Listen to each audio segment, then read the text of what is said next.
So what's grounding? How do you get grounded? And if you know how to get grounded and you can't do it, what the heck is up? So that's what we're going to talk about today. I get a lot of questions about grounding. It's something that people mention a lot but don't always explain, but it's a very essential part of your spiritual practice. And if it's not, it should be. So basically, grounding is making sure that you are grounded and centered and mindful and aware and present of everything that is going on around you, right? That you're exactly in that moment, and there's not any weird sort of energies or emotions or things that are happening that are taking or yanking your attention away from where you need to be, which is being present, right? Being grounded is sort of an energy that you can feel when you're grounded. It's almost like a relaxed feeling or a heavy feeling. You feel like, you're either being kind of pressed into the earth or into a chair, or you feel like the ground is very solid and very stable underneath you. If you are not grounded, your emotions might be ping-ponging all over the place. You might be stuck in your head a lot, like just overthinking things. And so if you notice that, it might be a good time for you to work on incorporating some grounding into your life. Now, how do we ground? What are some ways we can ground, right? I think a lot of people think this sounds really overwhelming and it has to be hard, but it doesn't. So with being grounded, it's about kind of changing the energetic vibration level of your body, right? And you can do this a couple different ways. The easiest way that most people use is meditation, right? So when you meditate, you should be in a quiet space where you're not going to be disturbed. You should be sitting or reclining comfortably. Now, don't lay down if you feel like you're going to fall asleep, right? Because this is not going to help you out. And I know some people, when they lay down, they just fall asleep and that's it. So if you are one of those people, please make sure you are sitting up. You want to sit or lie down in a position where none of your limbs are crossed, right? Because what that's doing is it's cutting off the flow of energy, and we want the energy to flow in and help keep us grounded all the way down instead of being cut off or stopped up somewhere. I like to lay with my hands kind of up or by my sides because this is allowing for the energy to come in. If you kind of go like this, you're kind of blocking it off a little bit. So make sure everything's up. And just sit back and close your eyes and take a couple of deep breaths, right? And one of the easiest things I like to do for grounding, if you want to do something more complicated, you can. I have pretty intense meditations I do for if I'm doing energy work to really put myself in a good space. And if you have that and you like it, that's fine.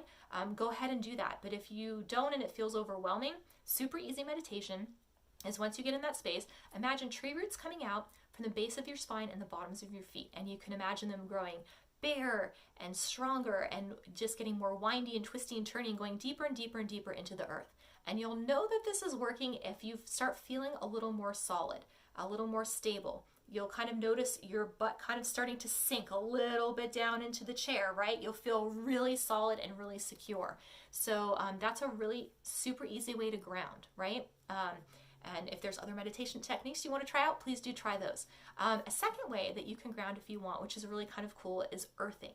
Now, if you don't know what this is, it basically means placing your bare feet on the earth somewhere. It can be in the ocean, lake, stream. It can be, you can walk through the forest. You can walk on your front lawn. You can, put your feet in your garden. You just need to be connected to the earth somewhere in some way. And what that does is it's changing your vibrational energy to match that of the earth, right?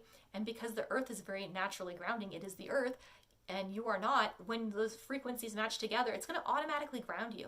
So stand on your front lawn like a crazy person for like 5 or 10 minutes and just enjoy the feeling of being able to stand on the earth. I think it's so hard today in the cities because everything's concrete or asphalt. It's harder to get to, nature than it used to be. And so I think we've lost a little bit of our connection and our touch with nature.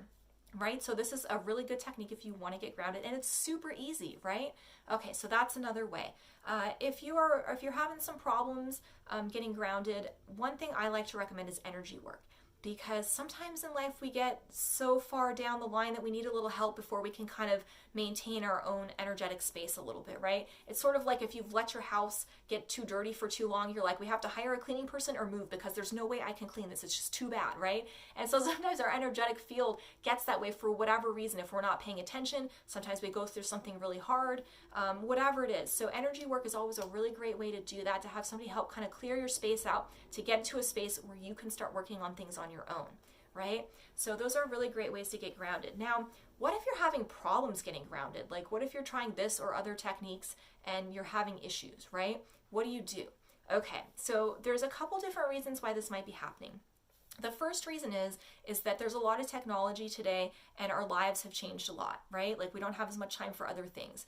And so that technology is keeping us more in our head space than our grounding space, right? Our neutral position. Another reason too is that people are engaging in activities that are kind of counterintuitive, right? So if you're trying to get yourself into a grounded place, but you're doing things that are have an opposite energy, it's going to be really hard for you to downshift. And some of these are controversial, but whatever you think. A lot of people who tend to drink a lot, it changes the vibrational level. So sometimes if you drink, and I'm not saying casual, but like if you drink excessively, this might be an issue. If you are ingesting any sort of drugs on any level, this is a counterintuitive energy that can be an issue if you're overdoing it.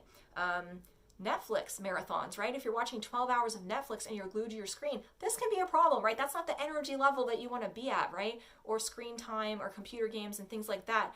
Those levels are kind of the opposite of where the range of where you're trying to go. Another problem too is the food. What kind of food are you eating? What are you putting into your body? Are you eating clean, healthy, vegetables, whether they're organic or not? Are you eating vegetables? Are you eating nurturing foods that are really helping support all the systems in your body? Are you drinking enough water? Or are you eating McDonald's? Like, everything has a vibrational, energetic component to it. And, the McDonald's is not going to promote a healthy environment for your body where you can get grounded and do these things very easily. So it's very important to pay attention to all aspects of your life and see if any of these things might be hindering you from being grounded, right? The last thing that I want to say about that is that or the last thing I want to say about an issue where you might have if you're grounding is that a lot of people, me included, deal with a great deal of anxiety from time to time, or sometimes all the time. And this is really difficult to get grounded when your emotions are pinging all over the place and you can't even get your head centered in a spot where you could maybe get to one of these grounding techniques. And unfortunately, this is like the time when you need the grounding the most and you can't get to it, and it can be really, really frustrating. So if you are experiencing anxiety and you're having a hard time with this, one of the things that I would suggest to you is to kind of use all of your senses to kind of bring you back into a moment and help try to calm you down. If you have other techniques that work for you, great, use those. Use whatever it is that works for you. But if you want, like, look at the things that you can see, right? Look at specific objects and like kind of call them out. Listen to sounds that you can hear.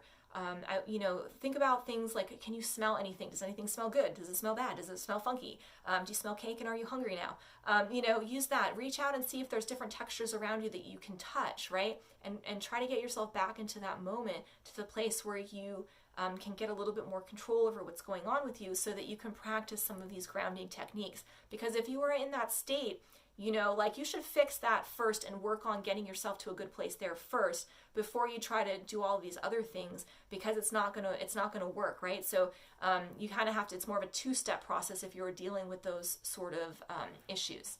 So I hope that was really helpful, and it gives you a better understanding of like what you need to be doing, where you're at, some things that might be helpful, and some reasons why this might not be working, right? Grounding isn't something you just snap your fingers and you do overnight. It's a practice, and you have to find the things that work good for you. So I hope that you try something new. I hope that you're motivated and inspired to work on incorporating grounding a little bit more regularly throughout your practice. And until next time, I really appreciate you guys. Thanks so much for watching, and have a beautiful day.